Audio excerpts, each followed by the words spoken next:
On Wednesday, Elon Musk's company SpaceX said that it is curbing use of its Starlink satellite communications service by the Ukrainian military. Apparently, Ukraine's use of Starlink to guide drone attacks against Russian forces is a no-go.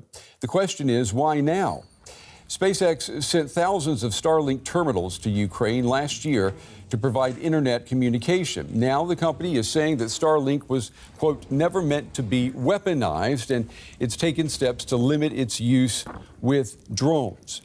Starlink relies on a network of satellites in low orbit around the Earth to provide wireless communication.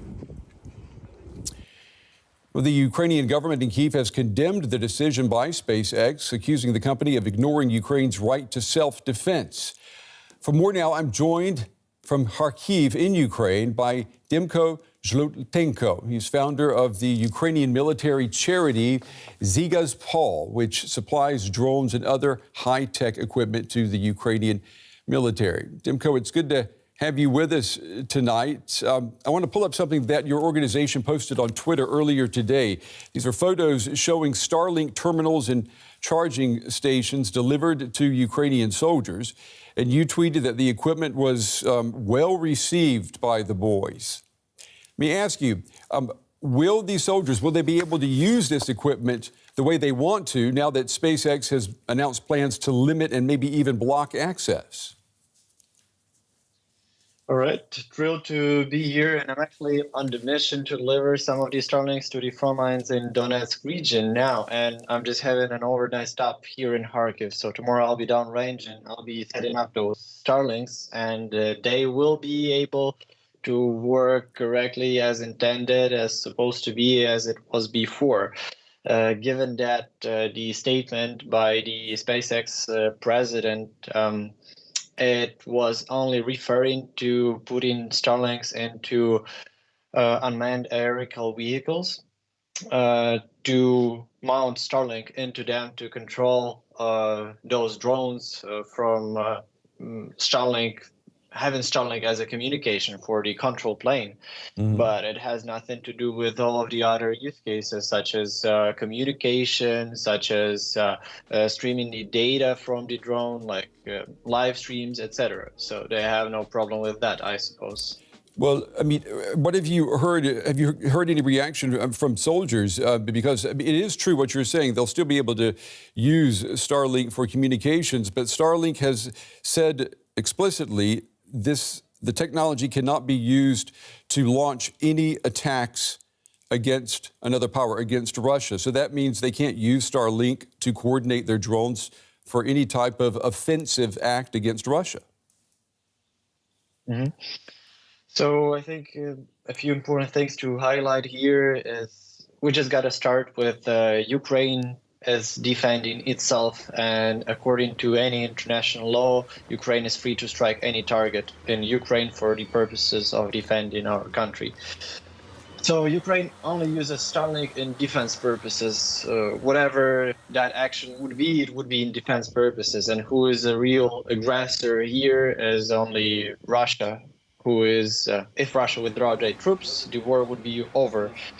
But what they really said, the president of SpaceX, is they are okay with having Ukrainian military use the Starlink as great a piece of technology for communication. And actually, the communication is has really enormous amount of use cases in Russo-Ukrainian war, since most of the communication methods that you would normally use in the war are either destroyed or being jammed by Russian radio electronic warfare, or just being disabled by Russian electronic warfare. Yeah, Dmytro, what do you make though of this decision from SpaceX regarding Starlink? I mean, it seems to have basically come out of nowhere, and the Ukrainian military, they've been using Starlink now, for, in this war. We're almost a year into this war, and now suddenly this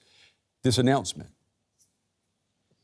I wouldn't say it's a sudden announcement. So I think Starlink, they play Russian propaganda card on the whole world, and this is actually isn't the first case I am tasked with giving the interview on this topic of commenting over some of the SpaceX actions.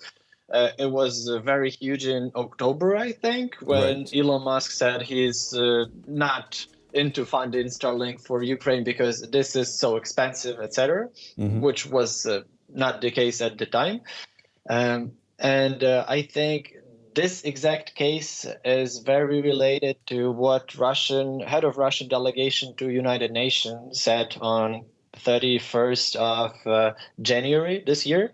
And he, I think, raged on whole world, saying it's very unfair to give Western satellite capabilities to Ukraine to its defense.